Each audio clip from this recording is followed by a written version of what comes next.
बुलेटिनच्या सुरुवातीला आपण बातमी बघणार आहोत तमिळनाडूमधून। तमिळनाडूचे माजी उपमुख्यमंत्री आणि द्रमुकचे नेते उदयनिधी स्टॅलिन यांना ताब्यात घेण्यात आलेले। स्टॅलिन यांनी एक जाहीर सभेमध्ये अभिनेत्री त्रिशा कृष्ण हिच्याबद्दल कथितपणे आक्षेपार्ह वक्तव्य केल्याचा आरोप आहे आणि त्यांनी केलेल्या वक्तव्यानंतर मुख्यमंत्री विजय यांच्या तमिळघावेत्री कळघम पक्षाने आणि विरोधकांनी तीव्र संताप व्यक्त केला। दरम्यान स्टॅलिन यांच्यावर कायदेशीर कारवाई करत महिला आयोगाकडे तक्रार दाखल करण्यात आली होती आणि या तक्रारीनंतरच पोलिसांनी त्यांना ताब्यात घेतलेलं आहे। आपल्यासोबत आमचे प्रतिनिधी चैतन्य गायकवाड जोडले गेलेले आहे। चैतन्य, हे संपूर्ण प्रकरण नेमकं काय?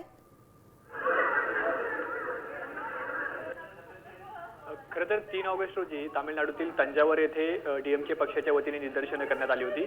यावेळी निदर्शनं सुरू असताना उदयनिधी स्टॅलिन यांनी अभिनेत्री त्रिशा हिच्यावर आक्षेपार्ह वक्तव्य केलं असा दावा करण्यात आला आणि या प्रकरणी डीएमके पक्षाच्या वतीने राष्ट्रीय महिला आयोगाकडे तक्रार दाखल करण्यात आली होती। स्टॅलिन यांच्या विरोधात कठोर कारवाई करावी अशी मागणी त्यांनी केली होती आणि याचाच पडसाद म्हणून आपण आज बघतोय की आज सकाळी उदयनिधी स्टॅलिन यांच्या चेन्नईतील निवासस्थानातून तामिळनाडू पोलिसांनी त्यांना ताब्यात घेतलंय। या प्रकरणी सकाळी टीव्हीके पक्षाच्या कार्यकर्त्यांनी जोरदार निदर्शने देखील केली।